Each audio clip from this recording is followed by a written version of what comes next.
नमस्कार दोस्तों, DD red के एक और एक्शन वीडियो में आप सभी का स्वागत है। मैं हूं आलोक। तो आज जो वीडियो लेकर आए हूं वो वीडियो है पॉपकॉर्न चैनल का और इसका टाइटल है India will rule Europe US and all world, Pakistani public praising India. अच्छा जी, चलिए देखते हैं भाई क्या कह रहे हैं। इंडिया के जो फॉरेन मिनिस्टर हैं जयशंकर, उन्होंने बोला है कि India can feed United state and all the Europe. कि वाकई में इंडिया में इतनी पावर है कि दुनिया को वो लीड कर सकता है।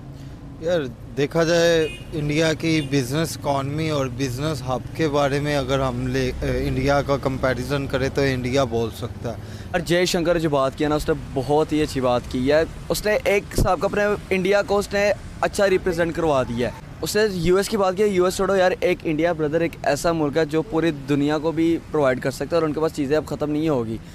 रही बात उनका जो ऑयलिंग है, रशिया के साथ भी उनकी आजकल बातें चल रही हैं।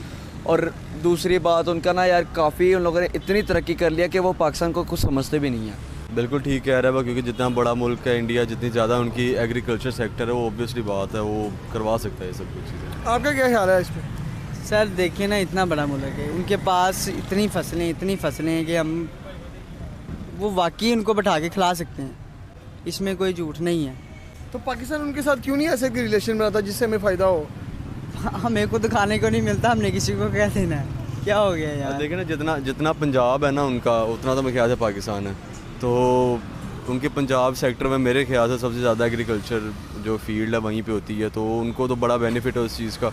और मज़े की बात ये है कि वो अपने किसानों को, अपने लोगों को फैसिलिटेट भी बहुत ज़्यादा करते हैं। यहाँ पे अगर आप आटे की बोरी लेने जाओ, आपको इतनी महंगी मिलती है कि अगली दफ़ा बंदा सोचता है कि यार थोड़ा सोडा पा लिए, कुछ ऐसी चीज़ कर लें, तो खालिश तो चीज़ें यहाँ पे मिलती नहीं है। अगर पाकिस्तान करना चाहे तो कर सकते हैं, लेकिन इंडिया नहीं करेगा। उसकी वजह यह है कि भाई उनकी अपनी आबादी बहुत ज़्यादा है, उन्होंने दुनिया में नाम बनाया है। वो कहते थे कि नाम बनाओ और आ जाओ हमारे साथ। पाकिस्तान ने अभी तक कुछ भी नहीं किया। पाकिस्तान को यही नहीं अभी तक पता कि यार हुकूमत किसकी है। यहाँ पे ऊपर नीचे फ्लॉज आते रहते हैं, कभी कोई आ रहा है, कभी कोई आ रहा है, कभी कि हम लोग अपना डिसीजन खुद लेते हैं, लेकिन जब हम लोग बाहर के मुल्क जाते हैं हम उनकी सुनकर आ जाते हैं। लेकिन इंडिया एक वो मुल्क है जो बाहर जाके भी अपनी सुनवाता है और अपने मुल्क में रह के भी अपनी सुनवाता है, क्योंकि उनके पास एक पावर है जो हमारे पास भी है, लेकिन हमें उसको यूज़ नहीं आता करना। यार इंडिया हमारे साथ सुलह क्यों नहीं करता? हमें फ़ायदा क्यों नहीं देता है? हमारे जो हिस्ट्री में चीज़ें हुई हैं इसके साथ कौन हमारे साथ करेगा? मान लिया कि हमारे पास स्ट्रॉन्गेस्ट आर्मी है, लेकिन उसका क्या फ़ायदा जब हमारा मुल्क ही नीचे को नीचे जाई जा रहा है? इसका कोई फ़ायदा नहीं है। स्ट्रॉन्ग आर्मी रखने का क्या फ़ायदा? कुछ भी नहीं फ़ायदा नहीं है। वो बस आपकी बाउंड्री प्रोटेक्ट करता है। इंटरनल इश्यूज़ कौन देखता है? आपके पॉलिटिशियंस कुछ भी नहीं कर रहे। आपके मुल्क में पिछले दिनों क्या दंगे फसाद हुए हैं, उसको किसने देखना है? यानी मेरी रीज़न आपको यही नज़र आ रहा है? इवन के कितनी इंटरनेशनल कंपनीज है पाकिस्तान से मूव आउट कर रही हैं। क्यों? हमारे अपनी हरकतें नहीं सीधी हो रही। इंडिया एक वो मुल्क है जिसके अंदर वो अपनी टेस्ला के मुकाबले में भी गाड़ियाँ बना रहे हैं। हमारे यहाँ पे जो सिविक यहाँ पे कोई आ जाती है 80-90 या अब ज़्यादा हिसाब लगा ले 1 करोड़ की है। उनकी एक गाड़ी मैंने रिव्यूज़ में कल देखी थी, कोई महिंद्रा करके आए, मुझे नाम नहीं याद आ रहा यार। सिविक से भी बड़ी गाड़ी थी और उसकी प्राइस कितनी थी? 15 से 16 लाख। बिल्कुल ऐसे ही है। और वो डिज़र्व करती थी गाड़ी, क्योंकि वो पावर रखता है, उनके पास इतने एहसासे और इतने रिसोर्सेस हैं। अगर आईटी सेक्टर की तरफ जाएं तो उनका आईटी सेक्टर बड़ा स्ट्रॉन्ग है, ठीक है, और डिफरेंट डिपार्टमेंट भी उनके काफ़ी स्ट्रॉन्ग है। मादनियात की तरफ जाओ तो उनकी इंपोर्ट एक्सपोर्ट भी काफ़ी हाईएस्ट और स्ट्रॉन्गेस्ट है। उसके अलावा उनकी आबादी भी बहुत ज़्यादा है। चलिए, आबादी तो आपकी भी कम नहीं यार, दुनिया की 6ठी सबसे बड़ी आबादी वाले देश में रहते हैं आप लोग, और आबादी बढ़ाने में आप लोगों का तो खैर कोई सानी नहीं है। बड़ी परसेंटेज ऑफ ग्रोथ जो है वो बड़ी जबरदस्त है आपकी। आपने बात की आईटी की, तो चलिए आप लोगों को जलाने वाला एक और डेटा मैं आपको देता हूं। जलाने वाला इसलिए कहा है कि आप लोग कुछ सीखें, जलें, उससे जल के थोड़ा अंदर आपका खून खोले और आप भी कुछ करें। आपको पता ना कि पाकिस्तान का पिछली बार बहुत ज्यादा आईटी ग्रोथ हुई थी। 70%। इमरान खान ने कहा था कि 70% ग्रोथ हुई है और ये हुआ वो। आपका टोटल आईटी एक्सपोर्ट पता है कितना था? $2 बिलियन का था। $2 बिलियन का आईटी एक्सपोर्ट पाकिस्तान ने पिछली बार किया था। और इंडिया का जो लेटेस्ट डेटा आया है ना, $320 बिलियन आईटी एक्सपोर्ट किया है हमने, $320 बिलियन का। तो आप इससे अंदाजा लगा सकते हैं कि आप किधर हैं और हम कहां हैं आईटी में। और सिर्फ ये तो मैंने आईटी का एक आपको एग्जांपल दिया है ना, रेलवे में, ना रोड में, ना बिल्डिंग्स में, कहीं भी कोई मुकाबला नहीं है। और इसका असर मैं बताता हूं कि क्या होगा आने वाले वक्त में। आप हाथ में कटोरा लेकर मांगते रहोगे और हम दुनिया भर को बांटते रहेंगे, आपको नहीं देंगे, क्योंकि आप लोगों के कर्म ऐसे हैं। आपने कहा कि जी स्ट्रांगेस्ट आर्मी है। आप मुझे प्रूफ कर दो कि कैसे ये मान लिया जाए कि आपकी आर्मी सबसे स्ट्रांगेस्ट है, कैसे? रिजल्ट मायने रखता है ना। रिजल्ट, कोई भी काम करते हो, जब कोई भी आप दावा करते हो तो उसका रिजल्ट से ताल्लुक होता है सीधे, कि जी मैं बहुत बड़ा ब्रिलियंट आदमी हूं तो मेरे जो रिकॉर्ड्स होंगे, जो रिजल्ट्स होंगे कि जी मैंने देखिए यहां पर टॉप किया, यहां पर मेरे 99% आए, ये मैंने पढ़ाई के मामले में ये चीज जीती है, ये चीज सीखी है या करके दिखाया, तब होगा ना। आपकी आर्मी ने अब तक क्या किया है? एक कोई जंग, कोई पाकिस्तानी ये साबित कर दे कि एक जंग भी पाकिस्तानी आर्मी ने जीती हो, आप रिजल्ट बताएं। आप कहते हो 65 में क्या हुआ? क्या आप कश्मीर वापस ले पाए? कश्मीर का 1 इंच ले पाए? इंडिया का 1 इंच ले पाए? तो फिर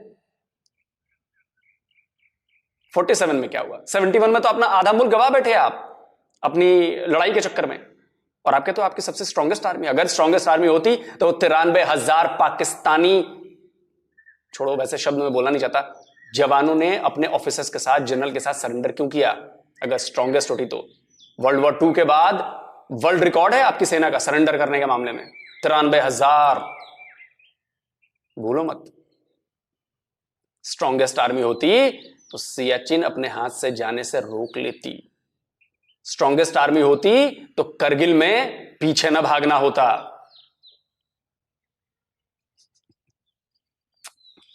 आबादी ज़्यादा होने की वजह से उनके पास जो बिज़नेस है वो भी ज़्यादा, तो इंडिया ना पावर रखता है, इसलिए वो ओपनली चैलेंजेस और ओपनली जो बातें करता है उस पर 110% अगर आप नहीं कह सकते तो 80% ज़रूर वो उस पर उतरता है। जिस तरह के देखा जाए माइक्रोसॉफ्ट के CEO हैं, उन्होंने लास्ट टाइम एक मैसेज कन्वे किया था, होपफुली सोशल मीडिया पे आप लोगों ने भी देखा हो, कि अगर उन्होंने कहा था कि अगर इंडिया के जितने भी एम्प्लॉयज़ माइक्रोसॉफ्ट कंपनी में काम कर रहे हैं, अगर मैं उन्हें निकाल भी दूँ ना, तो ये लोग इंडिया वापस जाकर अपना यानी कि माइक्रोसॉफ्ट या फिर इससे रिलेटेड कोई हब या कोई प्लेटफॉर्म ऐसा तैयार कर सकते हैं जिससे ये अच्छा अर्न कर सकें। इंडिया इतना एडवांस हो गया है कि जैसे हमारा मुल्क पाकिस्तान, हमारे यहाँ पे ना सुई भी हम मेड इन पाकिस्तान ही बनाते हैं, और तज्जियाकार ऐसे बैठे होते हैं कि अल्लाह माफ़ करे कि पता नहीं क्या क्या करेंगे। लेकिन ये है कि इंडिया में अगर कोई चीज़ बनती है ना, वो टंके की चोट पे कहते हैं this is made in India. अगर आप कोई भी ब्रांड देख लें, लिवाइस देख लें, कोई भी देख लें, उसके ऊपर टैग लगा था मेड इन इंडिया, इंटरनेशनली वो सेल होता है वहाँ पे। अगर पाकिस्तान के बहुत गिने चुने का मेरे मुताबिक तो है ही नहीं। अगर मैं ये शर्ट भी पहन के यहाँ पे खड़ा हूँ तो ये भी मेड इन चाइना। इंडिया के अंदर अगर कोई चीज़ बिकती है वो ब्रांड के नाम पे नहीं बिकती, वो बिकती है मेड इन इंडिया के नाम पे, और उनकी आवाम, उनके लोग मेड इन इंडिया को सपोर्ट करते हैं, पाकिस्तान वाले नहीं करते। तो इंडिया में आने वाली सारी नस्लें मेड इन इंडिया से खेलेगी, सुई से लेके गाड़ी तक। गाड़ी तो वैसे ही उनकी वो चाह रही है ना, एक बात कर रहा हूँ, सुई से लेके गाड़ी तक मेड इन इंडिया में खेलना उन्होंने। यूरोप को नहीं, वो पूरी दुनिया को फीड कर सकता है। इंडिया के पास इतनी पावर आ चुकी है। इंडिया के अंदर दूसरा वर्ल्ड कप होने लगा है।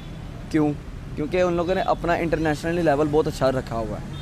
BCCI उनकी हमारी PCB से ज़्यादा स्ट्रॉन्ग है। ऑटोमोबाइल इंडस्ट्री में भी क्या वो छा जाएंगे जैसे हर तरफ छाए हुए हैं? छा गए ब्रदर, आपको पहले बताया तो है, उनकी इतनी सिविक से भी अच्छी गाड़ी उनकी 15 लाख के अंदर मिल रही है। यही पाकिस्तान के अंदर मिलती ही हो। ये पीछे जो गाड़ी खड़ी है ये मजाक में 50-60 को तो हाथ भी नहीं लगाती होगी। वैसे जानकारी के लिए बता दूं कि ऑटोमोबाइल सेक्टर में हमने जापान को पीछे छोड़कर नंबर 3 बन गए ऑटोमोबाइल मार्केट में, और ये बहुत बड़ी उपलब्धि है इंडियन ऑटोमोबाइल सेक्टर के लिए। और इंडियन ऑटोमोबाइल सेक्टर के आसपास भी आप नहीं हैं, कहीं नहीं हैं, क्योंकि आपके यहां एक बाइक तक का इंजन नहीं बनता। बाकी तो छोड़ दीजिए यार ब्रदर, सीधी सा बात है, इंडिया सबका बाप बन चुका है।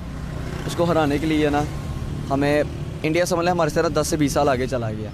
क्या इंडिया सबका प्यो बन गया? वो उसको हराने की ना पूरी दुनिया एक साइड पे कर लो, इंडिया अकेला एक साइड पे। यार इंडिया को अब हराने के लिए सोल्यूशन ही हमें चाहिए। सही बात बोल गया ना भाई, इंडिया सबका बाप बन गया है। एकदम सही बात बोली है भाई ने, आप देखते रहिए। बस हमें अगर पाकिस्तान ने तरक्की करनी है ना, तो हम उनके साथ ना बैठ के ना टेबल टॉक करें, ताकि हमारा भी बेनिफिट हो जाए। उनका तो हमारे से कोई बेनिफिट नहीं होगा। इंडिया की मार्केट को कोई मुल्क कैसे बीट कर सकता है? कोई अकेला मुल्क कर सकता है ब्रदर? इंडिया एक साइड पे, पूरी दुनिया एक साइड पे। नहीं कर सकते, कुछ भी नहीं हो सकता। आप उनके पास दुनिया के जितने बड़े अमीर लोग हैं सारे इंडिया में बैठे हुए हैं। आपके टाटा कंपनी का ओनर भी वो हैं। बड़ी बात, एशिया के सराउंडिंग एरियाज़ के अंदर सबसे बड़ी एप्पल की ब्रांच ओपनली ऑफिशियली कहाँ पे हुई है? इंडिया में हुई है। बेशक पाकिस्तान इंडिया में क्यों नहीं हुई? क्योंकि हमारे मुल्क के कर्जे नहीं उतर रहे।